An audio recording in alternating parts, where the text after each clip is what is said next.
அருமை தமிழர்களே, சிவகுமாரின் அன்பான வணக்கங்கள். லைஃப்பில் எதுங்க முக்கியம் அப்படின்னு கேட்டால் யாராக இருந்தாலும் ஒரு பதில் சொல்லுவாங்க. என்ன, பணம் தாங்க முக்கியம், பணம் இல்லைன்னா ஒன்றும் இல்லைங்க. வள்ளுவர் கூட சொல்கிறாருல்ல, பொருள் இல்லாருக்கு இவ்வுலகம் இல்லை அப்படின்னு. அவர் கொஞ்சம் தமிழ் படிச்சிருந்தா அதையும் வள்ளுவரையும் சேர்த்துக்கிட்டு சொல்வார். அது உண்மைதான், அதில் ஒன்றும் சந்தேகமே இல்லை. பணம் இருந்தால் நீங்கள் என்ன வேணுமோ அதை வாங்கலாம், என்ன வேணுமோ அதை வாங்கலாம். காரு, பங்களா, வசதிகள் கொட்டி கிடக்கின்றன. ட்ரெஸ்ஸுலேயே ஒரு 100 ட்ரெஸ்ஸு, அதை வைக்கிறதுக்கு பீரோலேயே ஒரு 50 பீரோ. அப்புறம் வாங்க போகிறதுக்கு காரே ஒரு 10 கார். அந்த காரெல்லாம் நிறுத்துறதுக்கான இடமே ஒரு 5-6. இல்லை, ஓஷோ தான் சொல்லுவார், பணம் என்ன செய்யுது அப்படின்னு. பணம் இருந்துட்டால் வாழ்க்கையில் பிரச்சனையே இல்லைன்னா இருக்குது. ஆனால் பணம் இருந்தால் என்ன பிரச்சனை அப்படின்னா, அது இருந்தால் பிரச்சனைகளை தீர்க்கும்னு நான் நினைக்கிறோம். ஆனால் அது இருக்கிறவர்களுக்கு வேறு வகையான சிக்கல்கள், அவங்களை பொறுத்த வரைக்கும் சந்திக்கிற பிரச்சனைகளே வேறு.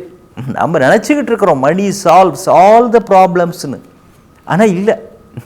இந்த மனித குரங்கை வச்சு ஆராய்ச்சி பண்ணார் ஒருத்தர். அது ஒரு அறைக்குள்ளே தள்ளி தாப்பா போட்டு அந்த மனுஷ குரங்கை தனியாக விட்டா என்ன பண்ணுது, சிம்பன்சி என்ன பண்ணுது அப்படின்னு ஆராய்ச்சி பண்ணுறதுக்கு அந்த கதவு சாவி துவாரம் இருக்கும் இல்லைங்களா, அது வழியாக பார்த்தார். பார்த்தவொடனே அவர் ஆடி போயிட்டார். ஏன் தெரியுங்களா, அது இவர் என்ன பண்ணுறாருன்னு அந்த பக்கத்து வழியாக உத்து பார்த்துக்கிட்டே இருக்குது. அதே மாதிரி தான் பணம் இல்லாதவர்கள் இருப்பவர்களை பார்த்து அச்சோ அவனுக்கு என்னையா கோடீஸ்வரன் அப்படின்னு அவங்கள பார்த்துட்டு இருக்கிறாங்க. ஆனால் அதனால் வரக்கூடிய பிரச்சனைகள் இல்லாதவர்களை பார்த்து அவர்கள் ஒவ்வொரு நாளும் மனசுக்குள்ளே ஏங்கிட்டு இருக்கிறாங்க. பாரியா, அவனுக்கெல்லாம் படுத்தா தூக்கம் வருது, 4 ரூபா சாப்பிட்றான், விட்டால் தண்ணியை குடிச்சிட்டு போய் நிம்மதியாக படுத்துடுறான். நமக்கு அப்படியா? எவ்வளவு பிரச்சனை, ஐடி ப்ராப்ளம், ரெய்டு ப்ராப்ளம், அது இது என்னென்னமோ வந்துட்டு இருக்குது ஐயா. பகைவர்கள், ஏமாற்றுக்காரர்கள் எவ்வளவோ பேர், இவங்களெல்லாம் சமாளிக்கிறது எப்படி, அந்த குழப்பத்தில் அவங்க இருக்கிறாங்க. ஓஷோ சொல்றாரு, money gives you the option to choose your own problems அப்படின்னு. தமிழை சொல்கிறேன், பணம் இருக்கிறதே அது உங்கள் பிரச்சனைகளை நீங்களே தேர்ந்தெடுத்து கொள்வதற்கு வாய்ப்புகளை தருகிறது அப்படின்னு. அப்பா, எதை பண்ணாலும் ஏதாவது ஒரு பிரச்சனை வரும். ஆனால் பணம் இருக்கிறவங்க தான் எந்த வகையான ப்ராப்ளம் ஓகே அப்படின்னு சூஸ் பண்ண முடியும். இல்லைன்னு வச்சுங்க, உங்களுக்கு ஆப்ஷனே இல்லை.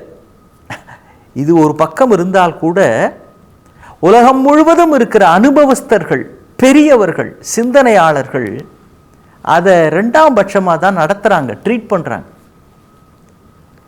நம்ம ரஜினிகாந்த் கூட ஒரு பாடலில் சொல்லுவார், கையில் கொஞ்சம் காசு இருந்தால் நீதான் அதற்கு எஜமானன், கழுத்து வரைக்கும் காசு இருந்தால் அதுதான் உனக்கு எஜமானன் அப்படின்னு கவியரசர் வைரமுத்துவின் திரைப்பட பாடல். அது உண்மை, மிகப்பெரிய உண்மை. காட்டு வழியாக ஒரு பெரியவர் நடந்து போயிட்டுருக்கிறாரு. ஒரு பானை நிறைய தங்க காசு நாணயங்கள். அவர் பார்த்துட்டு அச்சுச்சோ இது யாரை என்ன பண்ண போகுதோ, தீத்துற போகுதே அப்படின்னு சொல்லிக்கிட்டே போகிறார். அவரே ஒரு தீர்த்தங்கரர், அவர் இதை பார்த்து தீத்துற போகுதே அப்படிங்கிறார். அதை பார்த்து பதறார். அந்த வழியாக 2 திருடங்க வந்தாங்க. அவங்க பார்த்தாங்க, இதை எடுத்துகிட்டு போனோம்னு இவனுக்கும் ஆசை அவனுக்கும் ஆசை. ஒருத்தர் சொன்னால், எப்பா இப்போ எடுத்துகிட்டு போவானா, அதை எவன் விட்டுட்டு போனானோ அவன் அதை தேடிக்கிட்டு வருவான், நம்ம எடுத்துக்கிட்டு போனால் மாட்டிக்குவோம், அதனால் பொழுது சாயிற வரைக்கும் இங்கே அப்படியே காத்திருப்போம், யாரும் வரலான்னு பிறகு நாம் அதை எடுத்துகிட்டு போவானா. நல்ல யோசனை, காத்திருப்போம் அப்படின்னா. கொஞ்ச நேரம் ஆச்சு.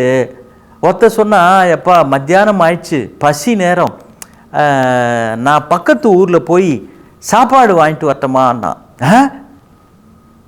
நீ போகாத பாவம் பெரியவன், நீ இரு, நான் வாங்கிட்டு வரேன் அப்படின்னா. அப்படியா, சரி நீ வாங்கிட்டு வா, நான் இங்கேயே காத்திருக்கிறேன் அப்படின்னா. இவன் போனான், திரும்ப சாப்பாடு வாங்கிட்டு வந்தான். இவன் சாப்பிட்ட உடனே சுருண்டுட்டான்.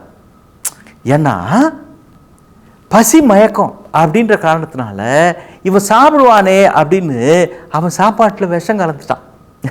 இவன் தீர்த்துட்டானா. சரி, கொஞ்ச நேரம் கழிச்சு அந்த வழியாக இன்னுத்தன் அந்த பணத்தை தங்க பானைக்கு உரியவர் அங்கேருந்து வந்தார். அவர் இது எங்கே என்னோடதுங்க அப்படின்னார். ஒன்றா அது என்ன சாட்சின்னா இதுதான் சாட்சி அப்படின்னு அவன் பின்னால் சொருகியிருந்த கத்தி எடுத்து ஒரு சொருகிட்டான்.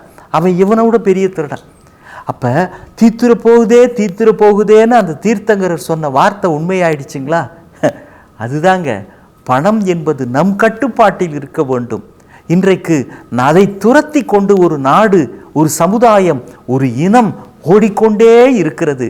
பெரியவர்கள் எல்லாம் அந்த குரங்கு அறையில் இருந்து நம்மை வேடிக்கை பார்த்தது என்று ஆராய்ச்சியாளர் சொன்னாரே, அது மாதிரி தான் அவர்கள் நம்மை பார்த்து வேடிக்கையாகவும் அதே நேரம் அக்கறையோடும் தீர்த்துவிடப் போகிறதே என்று பேசிக்கொள்ளுகிறார்கள்.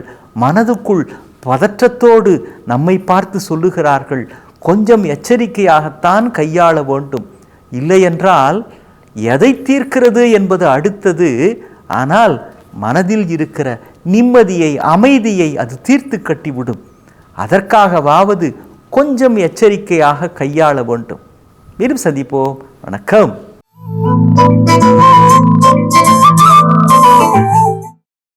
இன்னும் பல வீடியோக்களை காண சன் லைஃப் சேனலை சப்ஸ்கிரைப் பண்ணுங்க.